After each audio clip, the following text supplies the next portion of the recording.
Hello folks, I'm Whitehead and I'd like to take you through just one of a multitude of ways at which you can take PGI's MechWarrior Online models and get them 3D print ready.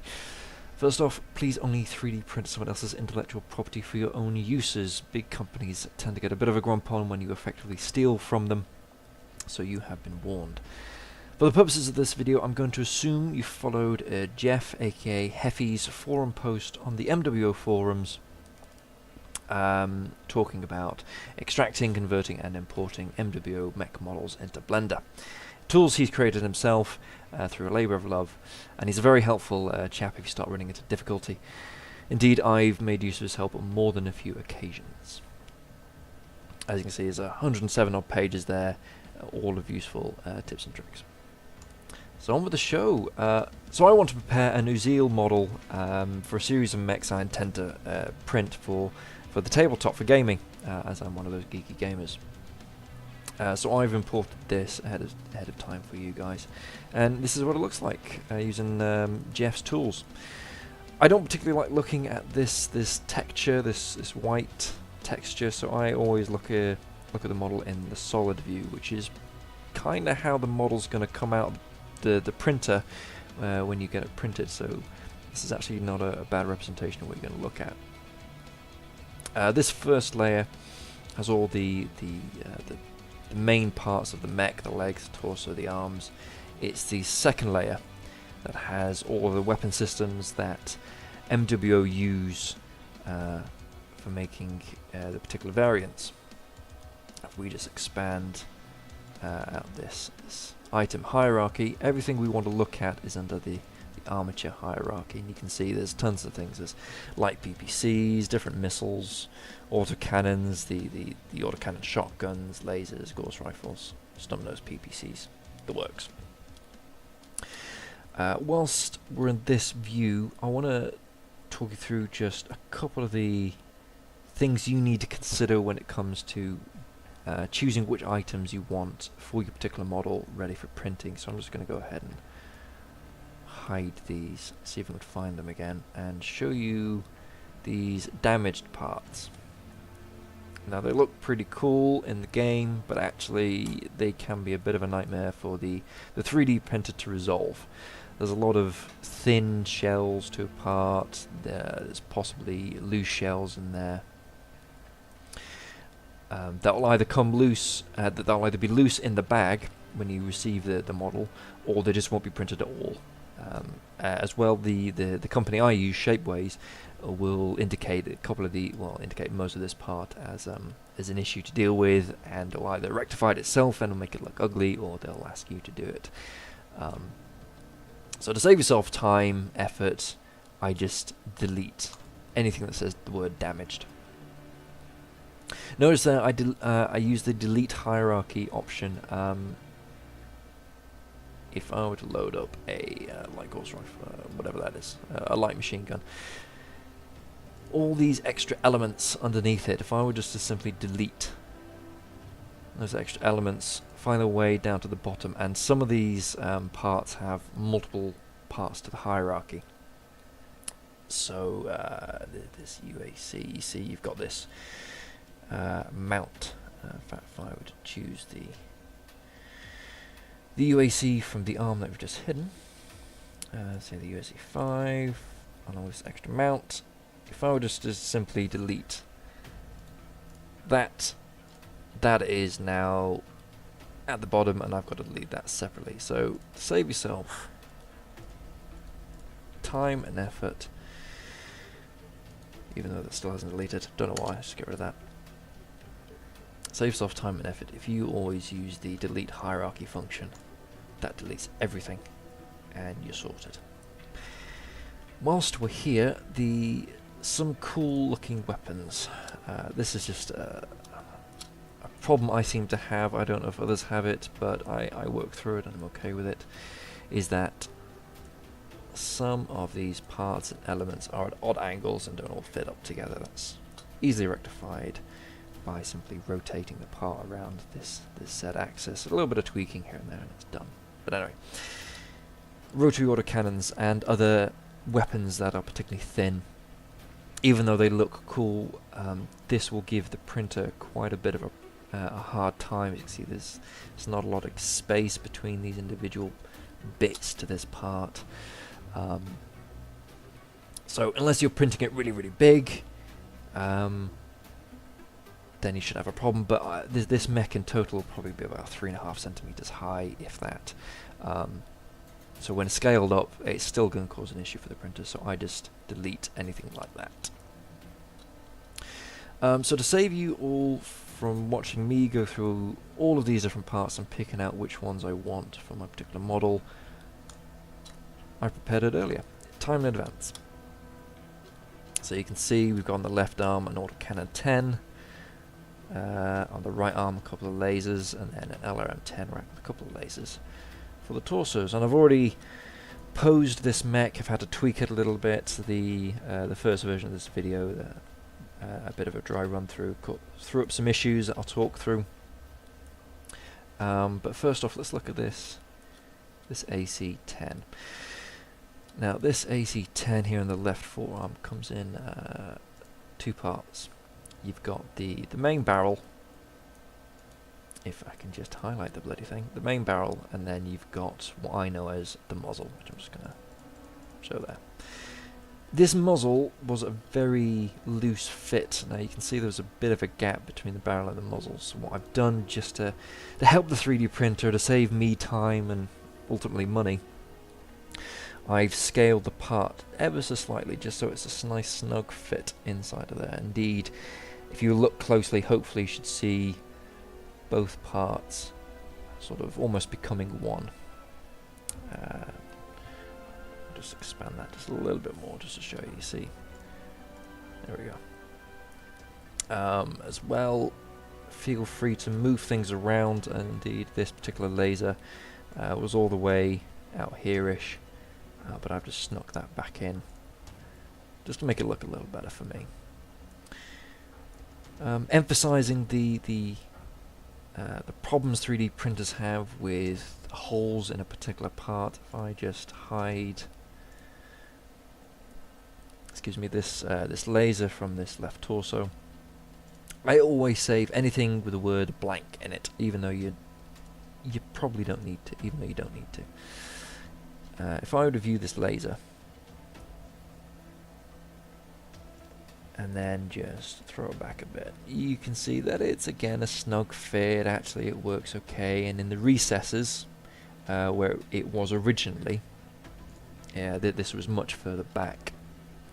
The printer might not have an issue with it, but I don't particularly like it, and as well I think it looks kind of cool, it protruding a little bit. So what I've done with these two lasers is I've kept the blank and viewed it so that it just gives the 3D printer a bit of an easier time. These blank parts are in case you don't want the laser. It fills in these gaps, and sometimes they're also the mounts for particular weapon systems. You'll need those if you want weapon systems to appear in the right place. Indeed, if I were just to find the mount for this laser, remove it, or indeed hide it, it's just floating in midair. But one of the foibles to bear in mind with Blender is that even though you've hidden a part, it's still actually there. So when you save off this file, when you export it, it exports with all the parts viewed, even if they're actually hidden in the end result. So I could hide that and it'll still be fine anyway, but just for example's sake, there it is. So to show you the sort of things you can do with these armatures that are preloaded, I tend not to use these orbs much. I find them a bit tricky to use. I tend to use the boxes. I'm a bit more mandrolic when it comes to posing a mech. So there we go, we've got a highlighting. You can see these X, Z and Y axes. A couple of keyboard shortcuts to bear in mind when you're posing a mech is the G and R function. So the G translates that particular armature along these three axes. So if I were to press G, I can do it freehand, or if I press X, I can now translate it across the X-axis, or Y, forward and back. We look at this one. If you were to press R, and again You can twizzle it freehand, or you can press Z and rotate it around it, showing you just what you can do with the translate and rotate functions. Now, something I noticed that I hadn't planned on happening with the Uziel mech is that its crazy chicken legs are just that, pretty crazy. If I were just to like these, what I found was that this part is actually somewhere over here, and there was a massive gap between the sort of lower and middle leg. So what I've had to do, as you've seen me just now, highlight these parts individually. And all it is just right click, shift, just so that they're all grouped together, so when I do move them around they move as one. That part's just being tricky. Let's try it this way around. Work. Oh!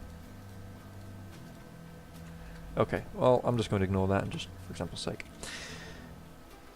And as you see, you can translate and rotate these parts individual of the actual armature, and they actually stick together quite nicely.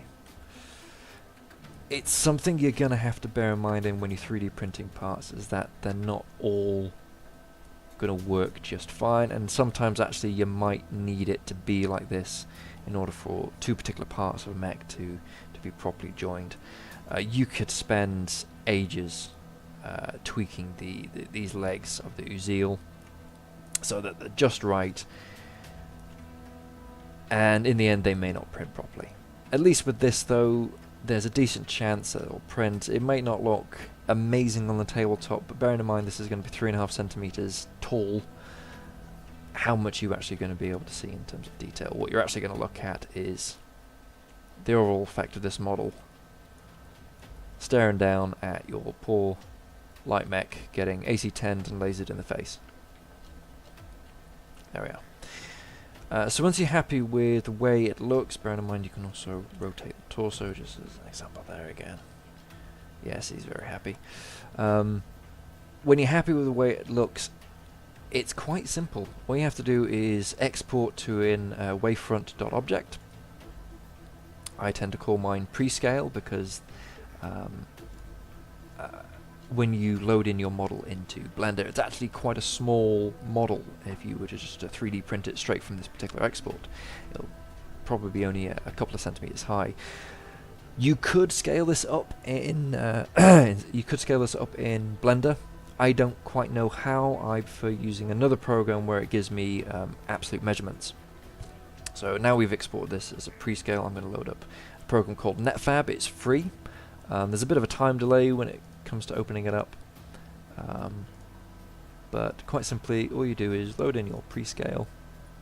There it is, looking all pretty gorgeous. There's a couple of other tricks that work with that you get with NetFab, is that it'll show fairly clearly if you're looking for it problems with parts and errors. So if we look at these leg joints, anything red will show up as a bit of an error that there's a loose, that there's a hole in a particular part, and at the moment these are looking all okay. So all we want to do now is just scale this up. So we just got part scale. I tend to scale it by the height of the mech first, so I say I want this to be 32 centimeters. Scale up, there you go. Feel free to scale without the fixed ratio. I tend to do this with some of my mechs, but I found actually this works quite nicely with this particular mech. Because things I have to bear in mind as well is the size of the base that I want this particular mech to fix to. So I can't have its X or Z to be beyond a certain size, but in this instance this works just fine. So there we go. We just go to part, export it to an object, a wavefront.object again. I call this post scale. No need to optimize it. I find that if you optimize using this program, it actually causes more problems than it needs. Just exporting it straight away works just fine. So we're going to minimize that and go to Shapeways, wherever I've dumped it. There we are, Shapeways. So this is a brilliant company. I've used it for years now. Printing, as you can see, quite a lot of mechs. There's a couple of custom-made ones, an Avatar and a Demos mech. I've even tried my hand at having a play with EVE Online models. Don't quite know what happened with that one. That's the cheapest material. Clearly didn't scale that very well. Let's go back to the first page. But yeah, this is my first attempt where I had some issues. All you have to do is drag and drop your 3D file into here and it'll upload straight away. And it'll run through a couple of calculations to pick out all the costs of these material types. My personal favorite material type is in Shapeways. Where is it? Is frosted ultra detail, and that's one of the better types if you want to produce some really detailed models. So looking at my original sculpt when I first loaded it in about a couple hours ago, you'll see that it'll come up with a lot of issues.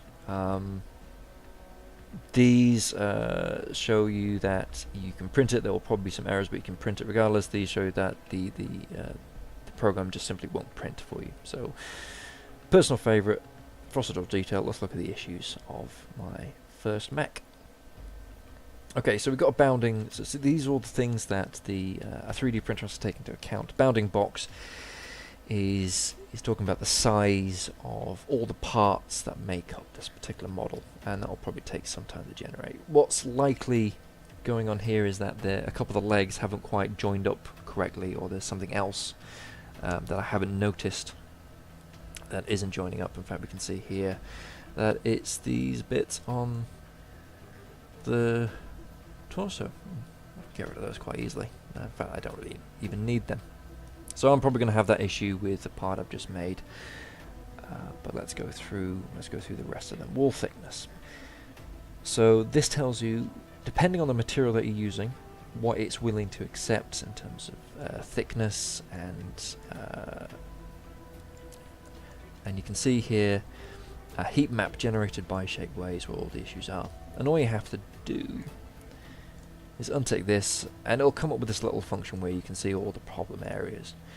But really, if you just click this function, fix thin walls, it will do all of that for you. It will make some parts look a little bit odd and bubbly, because it's essentially just fattening things up. But you tend not to need it. You tend not to need it too much, and these parts tend not to need too much thickening, if that makes sense. And you tend not to notice on the models of this size either how awkward they are, and you can always take a file to them later. Loose shells is always my absolute nightmare, because it means somewhere in the mech two parts aren't lining up, which is probably those. We can see here that there's an issue going on with some of the torsos. So, oh yeah, quite a number of gaps. So that means I've got to dig in there and either fix that up with adding vertices between parts just to make a nice big sheet. I'll probably actually just draw a box in there just to completely fatten that out, just to completely bottom that out, re-upload it, and then you're done. And as soon as you click fix, Shapeways will figure that out for you, and you'll be ready to print. It is a bit of a trial and error process. It won't necessarily work all the time. I've had toes that have either come loose in the bag or just haven't printed properly, and I've had to use green stuff. It depends on how much time and effort and money you want to apply to a particular model.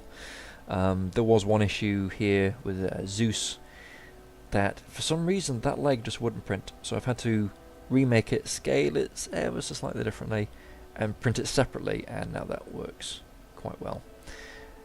Even though, something else to consider, even though parts of a mech look like they're all joined up, there will still be loose bits in your bag. Arms will appear loose, for example, my Timberwolf. I think I had one leg loose, one leg below the knee loose, these arms were loose. But that isn't much of an issue. They'll come in such a way where a dab of glue, fixed, sorted. But before you do all that, my advice is, if you really like the look of your model, give it a warm soapy bath, and then it'll be ready to go. So there's my way of doing 3D printed models. Remember, it's someone else's intellectual property. Only print for yourself, and enjoy. Have a lot of fun tweaking and playing with these models. I know I will. They are a source of frustration as well as joy once they're done and printed.